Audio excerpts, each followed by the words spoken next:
Hey guys, Gl1tche5 exploring episode 51 of Epic Battle Fantasy V. Last time, we took out a few robots wandering around over in the Rainbow River, and we got started on our second glitch bonus area type dealio, this one being the one in the Mystic Woods right about here. So yeah, this time we're just going to clear this out, and we're going to, I think, then head into a bit of the Grand Gallery. I suspect by this point in the game, I probably would have had at least 25 medals. And you certainly could as well. There's a lot of pretty easy medals you can get in this game. So a lot of the Grand Gallery stuff you can do pretty early on. I'm still not sure how I'm going to pace it, but we'll just see where we end up in this video, honestly. And see how far we get and kind of go from there for future visits. Okay, so we've already caught the green pixels here.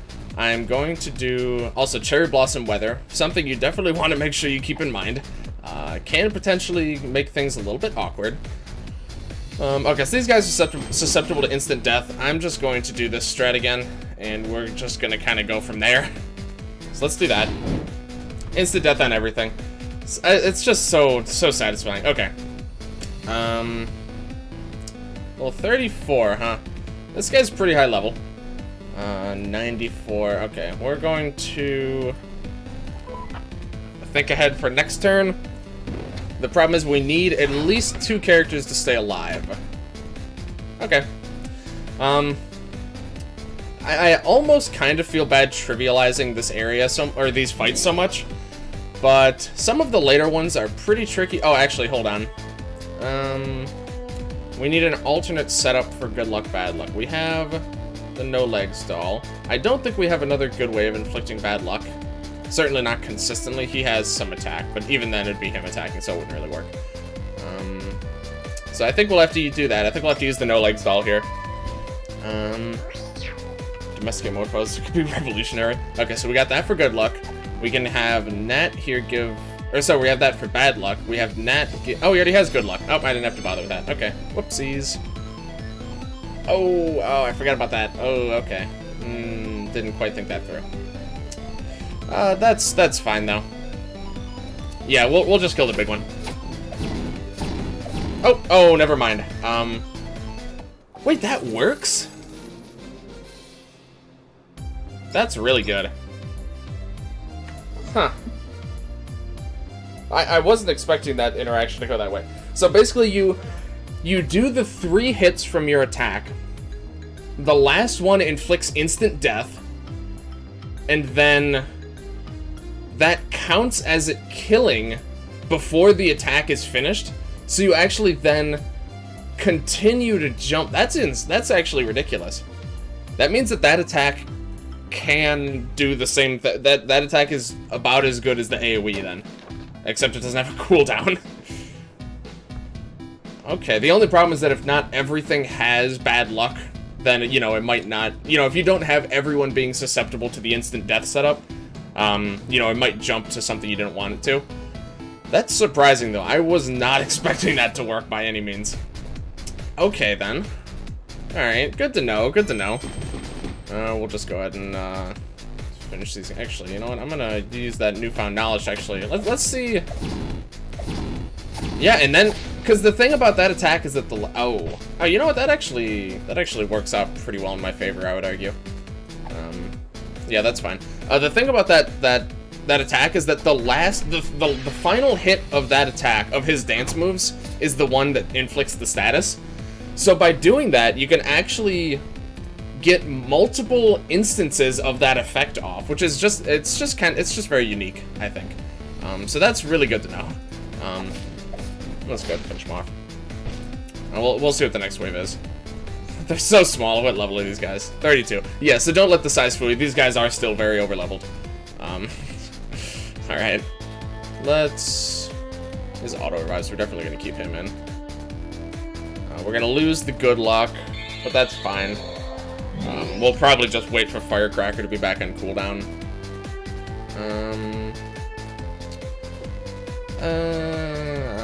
I'd rather keep the guy with auto revive out. I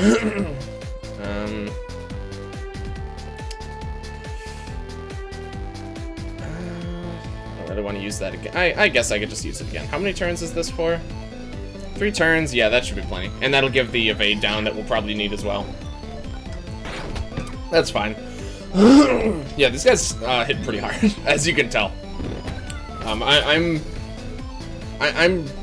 quite honestly, I'm dodging a bullet here by using these cheesy techniques to take out these fights, because these are not easy fights. But I'm showing you guys that you too can trivialize this entire glitch area if you just use this setup.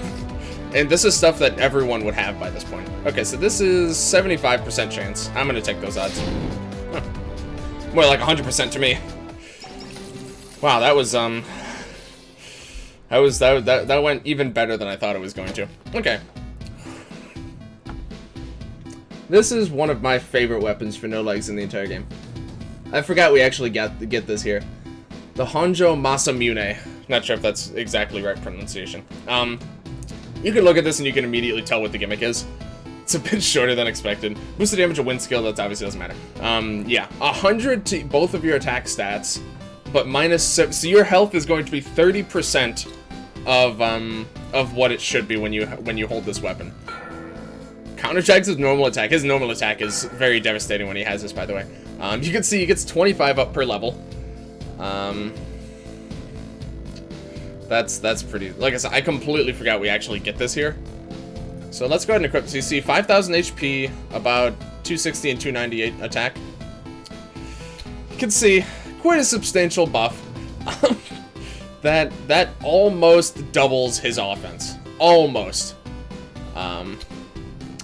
Basically the typical strat, and this is apparently really good early game, because when you get further later on in the game, as enemies get higher levels, basically the evade scaling does not favor you. So like as you get higher level, your evade goes up, but the enemy's accuracy typically is, at least it's something like that. Basically how the evade scales to compared to their levels, or with higher levels, it does not favor evade builds later on in the game. But this early on, high evade is pretty effective, and basically you can use a setup like this to pretty good effect. So I think we're going to do exactly that. We're going to level this stuff up a little bit. I'm not going to go too crazy because this is not a build I suspect I'm going to be sticking with for a while. So I'm not going to use 3 of my gold plates to upgrade this mostly meme weapon. But this should be pretty fun. You can see his evade is disgusting. It's like triple most of these guys. This is going to be interesting. Alright, do we have anything else to make this a little bit better? Probably not, honestly. Oh, you know what? Lovable, that's actually useful. I actually don't have this flare on my live stream series, so I actually didn't think about that. That's actually useful here, though. Okay. You know, we can actually get over to the ladder a bit quicker if we do that, interestingly enough. And one more thing that I want to do that I only just remembered about. Let me check how we're doing. 17, okay. So we still got a bit of ways to finish up the Easter quest. I didn't mention it, but when you come out of these glitch portals, things are a little bit spooky. I don't know if I think we showed that last time, but there's only a couple statues around here, but they all had spooky eyes. I think they had like crying black tears kind of eyes. So one more thing about the Easter event that I don't... Oh, did I show it off? No, maybe I did. Let me see. No, I didn't. Okay, so I haven't bought it yet. There is a, as with most seasons, or most of seasonal events, there is a purchasable item that you want to make sure you pick up before it's over. If you miss it, you can just change your system clock. It's a slime staff here, a little bit pricey, but it's a seasonal item, so I'm going to make an exception. I also think I'm going to go ahead and buy these, just because we've hit the amount of money where I'm okay buying a few more, slightly more expensive items like that. Okay, so you get the slime staff. This is a really neat staff. She already has a holy staff. This one's a little bit more neutral, more support-based, boost the power of healing spells, pretty useful resistances. Siphon resist in particular is obviously really good. Pretty cheap. Satin is a little bit pricey. I'm not going to upgrade this anymore right now. But this is a pretty cool one. Like you can see, pretty balanced, good stat distributions, and intimidate slime enemies if that's something you might find useful. Okay, we also just picked up the Nimbus Rod here. Water Staff, of course. Very cool resistances on this. This is a staff will be that's particularly useful for at least one major fight that I can think of. That's way later on. May unleash Bubble Ring. I think that's good for now. But you can see it's a water staff. She doesn't... Do we even have... No, we don't even have a water skill yet for her. But, you know, still, it's pretty nice staff, especially for its resistances, to be honest. So here we have the Vortex Cannon. It's a wind weapon. Don't think we have any wind weapon or wind attack. No, we do have Shockwave. Okay, so you could give Shockwave to Lance, conceivably, and, you know, reasonably. That's not too bad. May Unleash Whirlwind, that I believe is Anna's wind attack. This is cheap. We'll actually go one more stage. Counterattacks with Airwave, which is the extra skill, so you actually get both of the major magic wind AoEs as potential attacks from this. Nice resistance, particularly this is always helpful. Wind resist, high magic damage, a few little debuffs. Not too bad though. It's a pretty cute little weapon. What else did we buy? I actually forgot. Hold on. So I completely forgot I think I picked up like 1 or 2 other items. Don't think we've got that, but we'll upgrade that one. What else did we pick up? There's a staff, a gun, and I thought it was armor. I actually don't remember what flares we just got. I will be right back. I'm actually gonna go double check that. Okay, that's what it was. It was a bow. I somehow completely overlooked it. Yep, I was mostly... I must have just barely skimmed over it. Okay, so we got the Fenrir's Jaw here. Drains HP. I think every single character has 1 drain HP weapon, except maybe Nat. I can't think of Nat's offhand, but I can think of the other ones. Anyway, resistances, kind of lacking. They're nice, but no elemental resistances, and only 2 can inflict Tired, which I only just realized that's actually pretty useful. Tired is not something that's easy to inflict. In general, there's like 1 major skill that does it. It's the Earth skill we have. But outside that, you're mostly looking at weapon effects to use it. Ignores defensive buffs. I think this is the first time we've seen this. As far as I'm aware, as far as I've been told, this is a property that only exists for attacks that use the weapon properties. So stuff like Bow Whack, element and effects dependent on weapon. If you equipped it, this would ignore defensive buffs. I think these top 3 would. And her normal attack, and I want to say that that's it. Yeah, I think that's those are the only things that. So it doesn't, from what I've been told at least, it doesn't give you the natural property that all of your attacks ignore defenses, which would be nice, but unfortunately that is not the reality that we live in, as far as I'm aware. So just something to keep in mind there. I think that was everything that I wanted to go over as far as that. Let's go ahead and check in with this guy, just to see how we're doing. Matt and Nat, Nat and Lance, Anna and Lance, Nat and Anna, Matt and Anna, Lance. Okay, so pretty much every pairing. Okay. Okay, so now I think to fill out the rest of this episode, before we head into the Forgotten Ruins, I think we're going to make a bit of a pit stop in the Grand Gallery. Like I said, this is something I'm trying to figure out the pacing. I'm trying to figure out what would be a good way to handle this. You see all of these doors except this one are open because I already have the medals, and I don't want to show them because there's serious spoilers in that medal page right now. But by this point, you would definitely have at least 15. So there's 4, how this is laid out, there's 6 doors on the top and 4 doors on the bottom. Each one is an increment of 5 medals that you can get into. This one is 5 medals. Let me actually show off. I know this one, sorry, down here, sorry, it's 15. I don't know I think I said 5. The lower right is 15, so that's the one we're going to be doing today. We have 20 is here. I think 25 is this one, I believe. I could be wrong on that one. I think so. This one's 30. You know, the ones on the top are labeled pretty easily. This one down here is 35. Then 40, I think, is all the way over here. I think it's the first door right around here. Yes, this one's 40. This is 45, 50, 55, 60. So that's the order we're going to do them in. We're not going to do them all right now, because by this point in the game, you certainly would not have 60 medals. By this point in the game, like I said, I theorize you could probably have at least 25. I looked over the medals, I tried to, you know, use my best judgment. Certainly you would have 15, so this one is safe to do, so we're going to try our hand at this one. We're going to give it a try here. So we're at least going to look at the gimmick of this area. Basically, I don't think I even showed this off last. I might have actually showed this off a while ago. Basically, it has every single basic enemy in the game in a bunch of various encounters where you fight them alongside all of the other related enemies.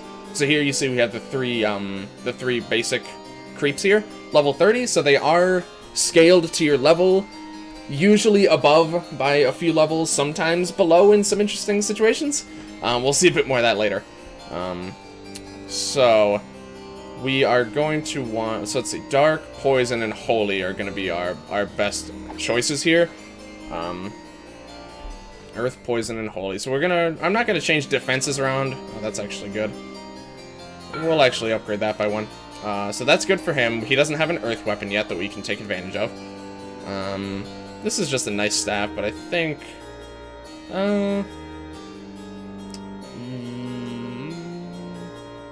not actually sure which is better. Unleash Bones. We'll just go with the Gl1tche5. Lance. You actually don't really have much of anything useful. I guess you could use the coconut shooter. I guess. That's good. You know what? We actually will try out. We'll see what No Legs is capable of here. What is his accuracy right now? 98. Okay, his accuracy is fine. Okay, we are actually going to try. This could potentially be a bit better if I swapped around some equips. I know I could at least give Matt the cardboard box hat so that he could do a little bit more and give temper a little bit higher. Give a higher version of temper. Jeez. So we're just gonna go with Holy here. Another good thing to note about this area is that since every single enemy is here, this is a really good place to go and get captures that you missed. Every single encounter in this area respawns. So as a result, get dunked on. So as a result, this is a really good place to grind out captures that you missed. Or not necessarily that you missed, but also, particularly in the live stream, I ended up using it for captures that I used for crafts. So it's pretty useful. There's a lot of really cool rewards here, a lot of really nice stuff that is, like I said, is actually worthless if you get it later on in the game, like really later on, like I did. So that's why this was not the original plan for the series. I was not planning to do this until I saw what rewards were here, and I realized that that I was doing you guys who are following along an injustice by not showing you what's in some of these places. Also, you see this No Legs build is very good, and of course no XP, gold, AP, anything like that. Since we are this is an optional area. So first chest here, you know, not too bad. Couple steroids, some beers. Beers are always nice. So nothing too crazy. We'll just hop into this next fight here, which you see has the 3 turtle shell type creeps. These guys lack the poison and dark weaknesses, but they all gain an electric weakness. Actually have almost identical weaknesses across the board. So I mean, it went so well last time. We're just gonna do this again. That I did not experiment with this. Whoops. Okay. I did not experiment with this build very much the first time I played, which is another reason I'm giving it a bit more of a shot this time. And I can definitely say that I'm definitely a fan of this this Masamune build so far. This is pretty nice. Okay, the thing is there's no XP, so you don't actually care if everyone's alive at the end of the battle, which is kind of nice. It's kind of nice to not have to worry about it, because a lot of times, you know, you just waste a turn or two, like a full turn, getting everyone revived. But here, you just don't have to bother. How can I set this up better for No Legs? I'm not sure if I really can. Oh, I can inflict wet. Can I do that effectively? Yes. Well, I guess that shows my target for me. Alright, we'll do that. Very nice, okay. And just to make sure, he's the one that we need to keep alive, so let's just do that. Okay, we can get rid of that. We can dispel that stuff off of him. Okay, he's got Brave, which is nice. Let's try that. Okay. He is very evasive, so this is a status move, so this should have better accuracy, if I recall. Okay. Probably won't kill, actually, but it'll get him to do his suicide attack. Oh, no, he just surrendered. Okay. That works. Yeah, we're gonna allow No Legs to carry us for a while, just because it's fun. Okay, so, behind encounter number 2, we have a flare right off the bat, fake mustache, which I love, and I was so sad when I got this way later on, and I missed out on having a fake mustache the entire game. Steals items with single target melee attacks, not super useful, but it's nice. And it's just fun, more importantly. And then you also get the hoop earrings, which gives you good luck, which is actually quite handy. And some really nice craftables. And now, something that I would like to, just to end it off here with a little bit more explanation, because there's quite a lot, actually, of, there's quite a lot of little things that I can talk about now.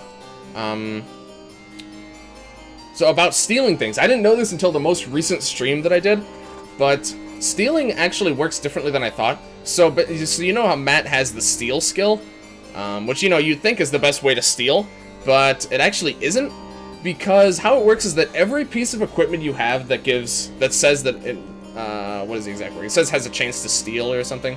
Steals items with single target melee attacks. Every single piece of equipment you have that says that actually stacks with itself. So, for example, if you have Matt with a very realistic build, you have him with the hockey stick, you have him with the mustache, and I don't think we have anything else that does it. But like even just what we have here, for example, with these two, if you use Quick Slash, which we actually haven't even learned yet, if you use Quick Slash, which uses effects from your weapon, you actually have a chance to steal 2 items. It only says 1, but you actually can potentially steal multiple items if you stack up pieces of equipment. But the thing is, his steal skill actually does not do this. If you use steal, it gives you better items, but it only ever gives you 1.